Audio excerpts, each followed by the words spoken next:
The F1 summer break is in full swing, and while silly season hasn't gotten underway yet, the transfer rumours are rampant. Pretty much every team on the grid has a rumour surrounding one of their drivers, so I took a look at 8 transfer rumours, and together we can decide if they would be an absolute hit or a guaranteed miss. There's even a rumour surrounding Lando Norris at the moment, so make sure you stay until the end for that one. But first, now that Nick de Vries is gone, the next man on the chopping block seems to be Kevin Magnussen, who has had a terrible season so far, especially compared to his brand new teammate Nico Hülkenberg. But with Haas taking a turn recently and looking at experienced drivers over rookies, the man rumoured to be in talks with Haas if K-Mag was to leave is ex-Alfa Romeo man Antonio Giovannazzi. After leaving the Formula 1 grid at the end of 2021, the Italian has retained his reserve driver role with Ferrari and had a pretty forgettable stint in Formula E where he finished 23rd in the championship with 0 points. However, he is now competing in the World Endurance Championship for Ferrari, where he recently won the 24-hour of Le Mans. Not only is that one of the 3 most prestigious motorsport events in the world, it is also Ferrari's first victory at Le Mans since 1965. So you can see why Antonio has been put back into the spotlight recently, but even with his recent success, we have to remember he was given a Haas test during FP1 at COTA last season, and after 4 laps, spun his car into the wall. This meant that Haas already rejected him last year and opted for experience over youth, bringing in Nico Hülkenberg, as they're looking for drivers to keep the wheels on the tarmac. So as much as I would love to see Gio back on the grid, I don't think he would be any better than Kevin, so I'm going to say that this rumour is a miss and that Haas should probably steer clear of Giovannazzi. Although whilst discussing Haas, ex-Haas driver Mick Schumacher is also linked with a return to the grid. He was replaced with Nico Hülkenberg at the start of this season and also cut ties with Ferrari to take a testing role with Mercedes for the 2023 season, where he's continued to work hard behind the scenes and is now being linked with a Williams drive for 2024. Whilst Albon is having an exceptional season in blue, his rookie teammate Logan Sargent hasn't quite found his feet after 12 races.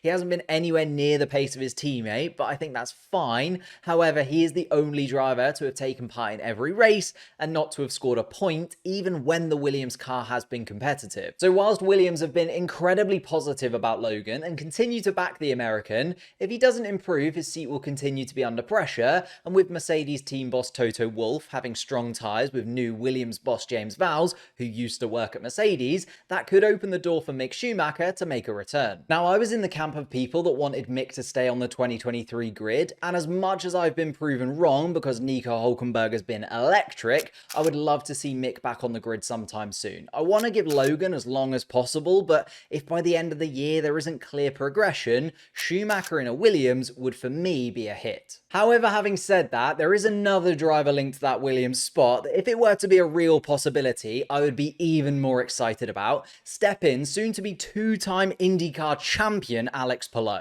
The Spanish racer was supposedly set to join McLaren's IndyCar Arrow team for the 2024 season after he already tried to leave his current team Chip Ganassi Racing last year for Arrow McLaren, but he's now told McLaren that he has no intention of racing for the team's IndyCar outfit next year. So basically the man just does not fulfill any contract that he signs. Zach Brown even came out and said, "This is incredibly disappointing considering the commitment he has made to us both directly and publicly, and our significant investment in him based on that commitment."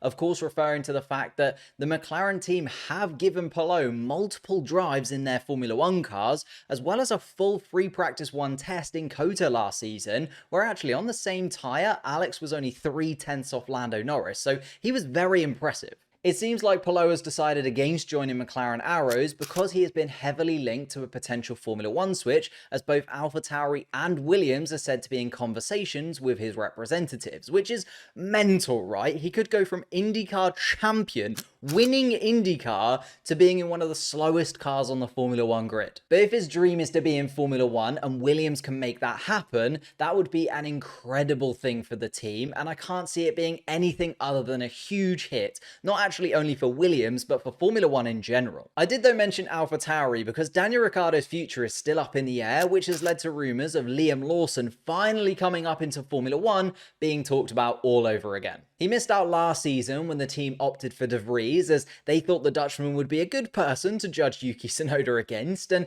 you could say that he missed out again when Daniel Ricciardo came in 2 races ago, but again, I think Red Bull were looking for an experienced driver to test Yuki against, to see actually how good the Japanese driver can be. Liam Lawson, though, is currently still a reserve driver for the Red Bull Racing and AlphaTauri Formula 1 teams, and we will probably see him at some point during a free practice session later in the year, but he's also currently competing in Super Formula, where he's in second place in the championship, which Red Bull have used as a testing ground in the past, with the likes of Pierre Gasly, who is now a staple of the Formula 1 grid. However, with all the speculation around Perez, Ricciardo and Tsunoda that's going on at the moment, it's quite an unstable setup that Lawson would be coming into, alongside the fact that AlphaTauri, well, will no longer be AlphaTauri after the end of this year. I just can't see Lawson coming in and hitting the ground running, so I'm going to say if Liam did come up into Formula 1, he would probably be a bit of a miss. And let's continue the Red Bull theme by talking about the ever-growing rumour of Ricciardo coming full circle and heading back to the main Red Bull team alongside Max Verstappen, the boys getting back together once again. This must be the most discussed driver deal of the season. Even before we got underway in Bahrain, the news of Daniel Ricciardo coming in as the reserve driver for Red Bull this year had everyone saying that Perez was under pressure and he would replace Sergio if the Mexican didn't perform. Instead, the Australian has had to step in a little further down the grid at AlphaTauri to try and save their season as the team sit rock bottom of the constructors standings, and it has to be said, he looks completely rejuvenated. Like, the Daniel Ricciardo that we saw at the end of last year with McLaren was dejected and devoid of confidence, but now he looks ready to fight once again. He has the chance to use the 10 races with AlphaTauri in the second half of this season to really push himself back to where he was a couple of seasons ago,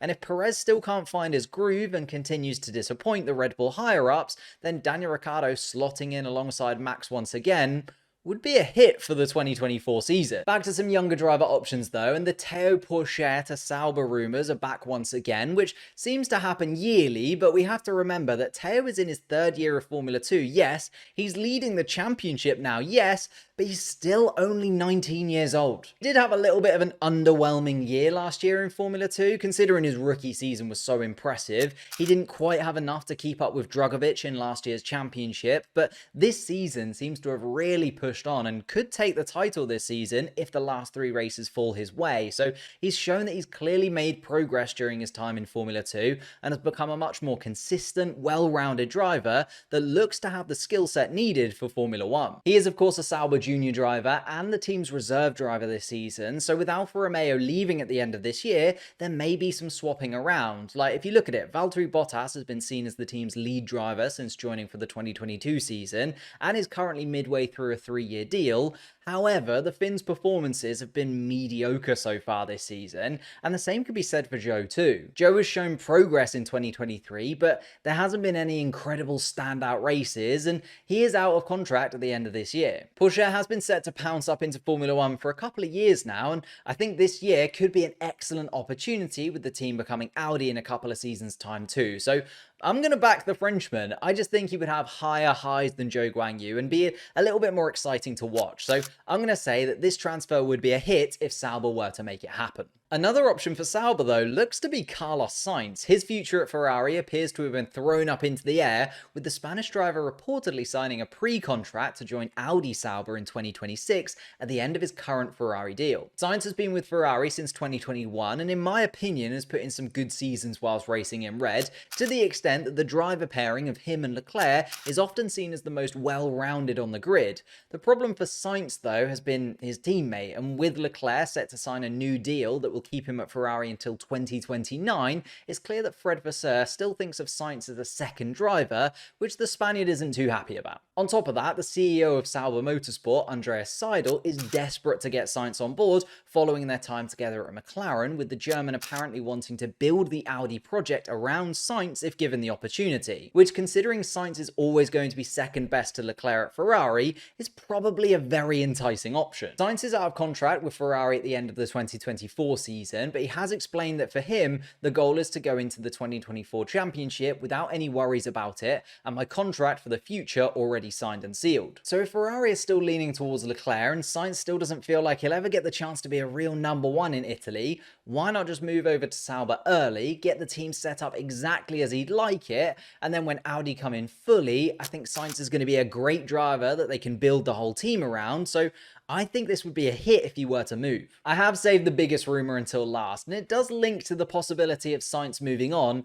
as Lando Norris is currently being linked with a move to Ferrari alongside Charles Leclerc. Now, Lando Norris is currently in contract with McLaren until 2025, but until recently, where McLaren have made a massive jump forwards, the British driver was not so happy in Pourchaire. Lando has shown over the last few seasons that he's one of the best drivers on the Formula 1 grid and constantly gets the most out of that McLaren car. We have to remember that Ricciardo was put into the McLaren team as the big name driver, only for Lando to sweep him aside fairly comfortably. It's just unfortunate for Norris that he isn't in one of the bigger teams, otherwise he probably would have a few wins to his name by now. The move to Ferrari is an interesting one though, as the Ferrari car has been quicker than the McLaren over the last couple of seasons, but not insanely so. In 2021, we saw the two teams battle for third and they looked fairly similar in terms of their pace. In 2022 though, the Ferrari was much quicker, but now in 2023, after the recent upgrades, the McLaren has looked better than the Ferrari. So going into 2024 and beyond, we could see the McLaren team eclipse the Scuderia. If Lando moves across only to see the McLaren team finally get their act together,